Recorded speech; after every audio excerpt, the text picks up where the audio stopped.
You can copy mine, just don't make it exactly the same. You've either heard or said that phrase in school before, right? That's right. Throughout history, in Formula One, we've seen blatant copies that stirred up a lot of controversy. Projects that looked so similar that rivals started saying, "Hey, that's not allowed," you know? And then the FIA had to take a closer look, and some of those cases even ended up in court. So today on Splash and Go, we're going to talk about those car copies, ones that someone looked at a little too closely, maybe way too closely. Let's get started.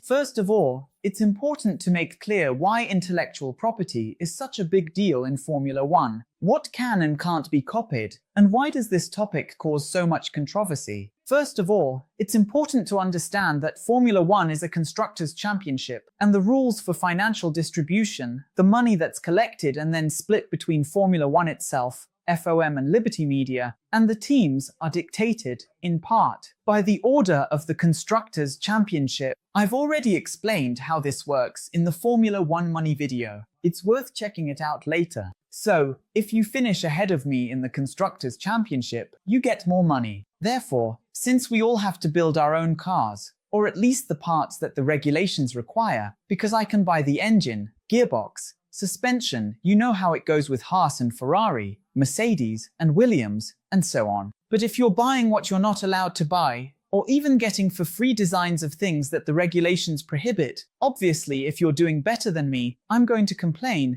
because those designs you're getting or buying are giving you performance, and as you do better and score more points, I end up getting less. So, that's why the intellectual property component is such a serious matter. If the championship is for constructors and there are things you're required to build yourself, you can't just buy the designs or secretly receive them. This has already caused a lot of talk in the past, and one of the biggest scandals in Formula One history happened in 2007, the famous Spygate, which I think I already talked about in the video about cheating. Editor, was that it? You got it.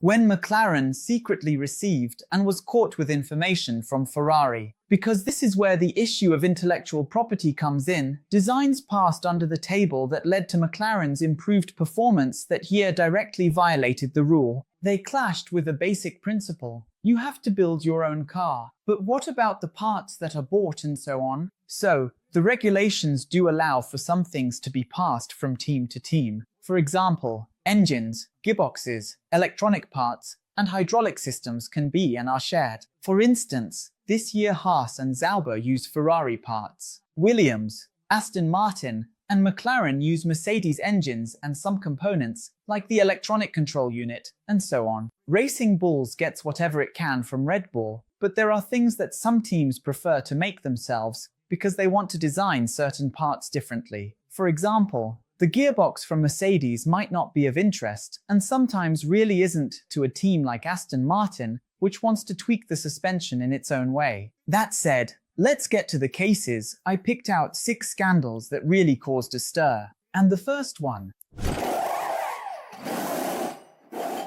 The first of the several cases we're going to talk about here, I've already mentioned in the video about the history of the Shadow team in Formula One. At a certain point, Shadow had a mass exodus of people from its technical staff who left to start another team, and their initials actually formed the name of the Arrows team. In this case, I'll read them out: Frank Ambrosio, Alan Rees, Jack Oliver, Dave Wass, and Tony Southgate. They left to start a rival team, and suddenly, almost by accident, their first car looked exactly like the Shadow DN9, and Don Nichols, the founder of Shadow, was not happy about it at all. And this guy was no ordinary person. He was a former CIA agent. What? Yes, watch the history of Shadow and you'll understand what I mean. When the car was unveiled, the similarities were striking, and Don Nichols immediately accused his former colleagues of stealing his design. He even went so far as to say, Tony Southgate took technical information from here and the car was, in fact, identical. Chassis, overall dimensions, suspension layout, position of the parts, and obviously the entire aerodynamic concept. The only difference if you put one next to the other, the editor will help you out with that, was basically the paint job and the sponsors. Don Nichols took the case to court. The whole thing turned into a huge mess, and in a historic decision, the British High Court ruled that the DN9 had been copied from top to bottom by Arrows, which, halfway through the year, had to go back to their previous design to keep competing in the Grands Prix because there was a court order preventing the FA1, their first project, which they hadn't actually designed, from racing. Because of this, Arrow's 1978 season was severely compromised, much to Don Nichols' delight. In 1977, Lotus had revolutionized Formula One with a car that introduced the ground effect concept. And the following year, as an evolution of that model, came the state-of-the-art version, perhaps the one that best embodied these new concepts. The 79 model, which swept away the competition with Mario Andretti and Ronnie Peterson. Mario Andretti won the championship, and the following year, in 79, Tyrrell showed up with the 009 model, designed by Maurice Philippe, who had already worked at Lotus. And when the cover was pulled off the model, everyone was stunned and said, "So, that's basically a Lotus." The shape and dimensions of the Venturi tunnels and their placement, the inlets, were identical. The ceiling, the miniskirts, used exactly the same solutions assembled in the same way, and the overall shape of the side pods was a copy-paste. I mean, not literally at the time, since there was no copy-paste, but it was a Xerox, so to speak. Chapman accused Tyrrell, went to confront Ken, the team owner, and at that time the FOCA was already being formed, the Union of the British Constructors, with Bernie Ecclestone trying to smooth things over, since he didn't want a split in his precious unity, while Colin Chapman was getting even more pissed off because the Lotus 80, the successor to the 79, wasn't performing as well as its predecessor, and he saw the 009 doing better. Jean-Pierre Jorier and Didier Pironi, the Tyrrell drivers, were often in the top 10 and scored several points, while the Lotus 80 was a failure. Perhaps also marking the end of an era, because it was the last time Lotus ever held any kind of primacy in Formula One. Chapman would die in 82. Well, some people say he didn't die and actually went to hide out in Mato but from then on, Lotus was never the same again, only catching a breath of glory when Ayrton Senna was there in 85, 86, and 87. It wasn't just Tyrrell that copied a Lotus car, because you know how it is, when there's a good idea, there's no way around it, everyone wants to make their own. While Chapman was wasting time in a heated argument with Ken Tyrrell, the newly refounded Williams, with Sir Frank and Patrick Head bringing in money from the Saudis, built the successful FW07, which was also a copy of the Lotus 79, and the situation was the same. Venturi tunnel inlets, dimensions, front and rear suspension geometry, the way the side skirts were mounted, in short, the same old story. The three cars are very similar, but Colin Chapman didn't dwell on it for long because, in fact, it became clear that there was a lot Williams had done that he could actually use in his own cars. At that point, Patrick Head was already starting to build a reputation as a guy who would copy and improve on other people's ideas, because the car had more predictable handling, much better chassis torsional rigidity than the Lotus, and in 79 it won races with Clay Regazzoni and Alan Jones. In 1980, they won the World Championship with the Australian driver, and in 81 Carlos Reutemann still gave Nelson Piquet a run for his money, proving that this reputation, which would become established in the paddock of Patrick Head copying and improving, was actually well-founded, because the Lotus 79, where the concepts originated, really only worked in 78, while the Williams car was good in 79, 80, and 81. 3 seasons against 1. Colin Chapman didn't like this at all, because he saw people taking his concept while he himself got bogged down in his own ideas. Since, as I mentioned in the previous topic and I'll repeat here, the Model 80, which was an evolution of the concepts they had implemented, didn't work out. In 1994, Benetton had won the Drivers' Championship with Schumacher, but hadn't taken the Constructors' title. The car designed by Rory Byrne under the technical direction of Ross Brawn had Ford engines, which were good, but not as good as the Renault V10S. So, Briatore went to the French manufacturer and said, "Hey, can we get that engine too? Come on, it's Schumacher and all." But Williams vetoed it, saying no, we're the factory team, and so on, the usual story. Briator then, I've already told this story in this video here, ingeniously, together with Tom Walkinshaw, thought, I know where there are Renault engines and I know how to get my hands on them. To sum it up in one sentence, they bought a stake in Ligier, the French team that, along with Williams, got the engines because it was French, but was in debt. So they bankrolled the team, transferred the engine contracts to Benetton, went to Mugen Honda with a pile of money and bought the engines that were originally going to Minardi. Giancarlo was pissed. Anyway, watch the video. So, 1995 arrived and Benetton had Renault engines and would go on to win its only Constructors' Championship, with Schumacher becoming a two-time champion. But the most interesting thing of all would come in '96, when the Ligier JS41, designed by Frank Ďurňaj, the guy who had already worked at Williams and Lotus with Nelson Piquet, showed up looking very similar to the previous year's Benetton. A little too similar, actually, because the design philosophy from the front to the rear was practically the same. I'm being generous, it was identical. Frank Ďurňaj then defended himself. Williams and McLaren also copied Benetton, where I had already worked. It would be stupid of me to copy the car that's running behind. So yes, we copied the one that's out in front. The similarities, he said, were the result of technical convergence. Obviously, everyone heads in the direction of what's working. There was, however, he emphasized, no transfer of projects, blueprints, or technical drawings, and that is allowed. The thing is, 1996 was a special year for Ligier. By the way, it was their last great year, because Olivier Panis and Martin Brundle had excellent results with that car in '95 and with its successor in '96. 2 podiums in '95, a podium and a win in '96. Remember that Panis' victory in Monaco? Yeah, only 4 finished the race, but it was still a win. The case opened the door for more discussion about what was allowed and what wasn't when it came to the transfer of knowledge and technology, and also about how far there is or isn't a conflict of interest.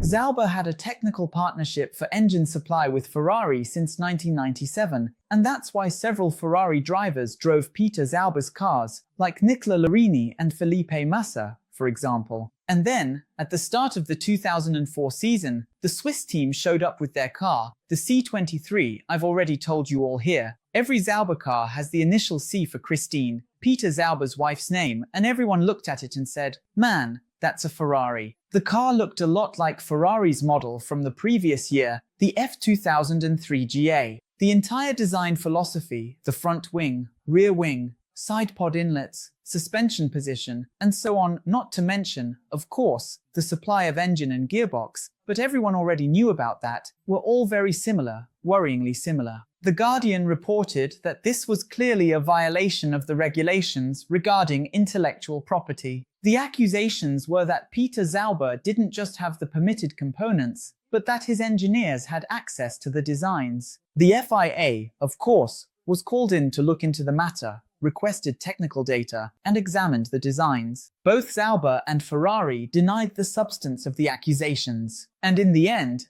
the FIA declared that there was no conclusive evidence of copying. The technical partnership was within the rules and no action would be taken against the teams. But what was decisive for this to happen, or in this case, not happen, was that Sauber didn't really pose a threat in 2004, because if they had, their rivals would have made a huge fuss. Even though the car scored points regularly, neither Williams nor McLaren complained much, because at that point, they had to worry first about the massacre Schumacher delivered in 2004. Second, with Bar and Renault running as outsiders. And then, in the midst of all this, the powerful and influential figures in Formula One were left lost, seeing Sauber as the least of their problems.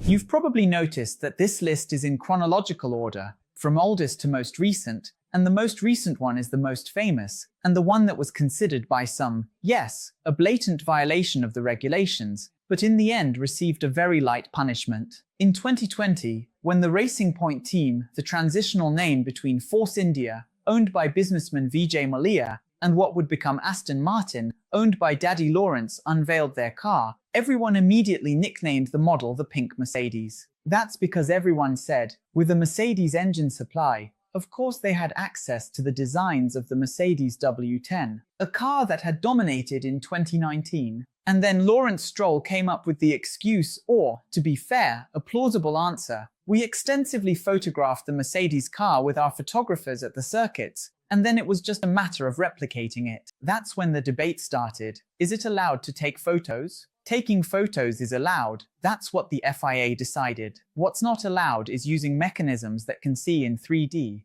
look inside, and take measurements as you photograph. Taking a photo and trying to draw it the same way is allowed. What's not allowed is using any kind of mechanism or technology to absorb the designs. Visually, it's all good. If you look, copy, and make it the same, that's fine. What you can't do is see inside. But in the end, the punishment ended up being minor, because from 2019 to 2020 the rear brake ducts became part of the FIA's listed parts, those that every team has to design themselves. But since Racing Point was a Mercedes customer, they had actually bought the brake ducts. And then, when they were found on their car, it was like, yeah, but you weren't allowed to have that on your car. And Racing Point said, yeah, but when I bought it, it was allowed. So a fine was imposed. And then the rivals made a huge fuss about it. And who ended up with the problem? The FIA had to investigate. They requested all the CADs, the files that contain the 3D designs of the cars, because with those,